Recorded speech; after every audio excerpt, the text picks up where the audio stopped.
যারা মাছ চাষ করেন, সংবৎসর মাছ চাষ করে নিজের রক্ত, ঘাম, শ্রম, সময় সবকিছু দিয়ে মাছ চাষ করার পরে অনেকেই খোঁজ খবর রাখেন না যে আমার মাছগুলো কি ঠিক মতন আছে কি নাই, চুরি হয়ে গেল। চুরির ব্যাপারটা প্রথমেই আপনাদেরকে করতে হবে, নিশ্চিত করতে হবে যে চুরি হচ্ছে না।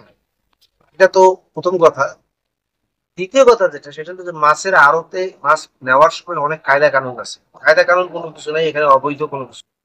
মাছটা পরিষ্কার ভাবে নিয়ে যাওয়া, মাছের মধ্যে বরফ দিয়ে নিয়ে যাওয়া, এই কাজগুলি করতে হবে যে মাছের লাইফ যেটা, মাছের মাংস, মাছটাকে ধরলে পাইকার যারা, হকার যারা কিনবে, তারা যেন একটা তৃপ্তি লাভ করে যে এটা হ্যাঁ মাছের শরীরটা খুব ভালো আছে। রকমের করার পরে বাছাইয়ের মাধ্যমে বড় বড়, ছোট ছোট, এইভাবে মাছগুলো দিতে হবে। তাহলে আপনার মাছের একটা ভালো রেট পাবেন। আপনার যদি গড়পড়তা মাছ দিয়ে দেন, ছোট বড় মিলায় মাছ দিয়ে দেন, তাহলে ভালো রেট পাবেন।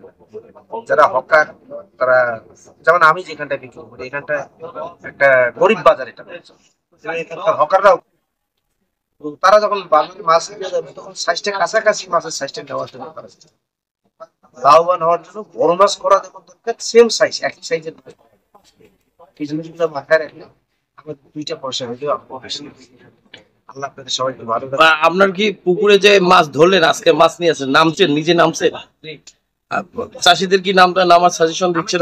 এই কথাটা আমি বলি যে মাছের শরীরের সঙ্গে মাছ চাষি যদি তার দেহটাকে লাগাই দিতে না পারে তাহলে তো হবে।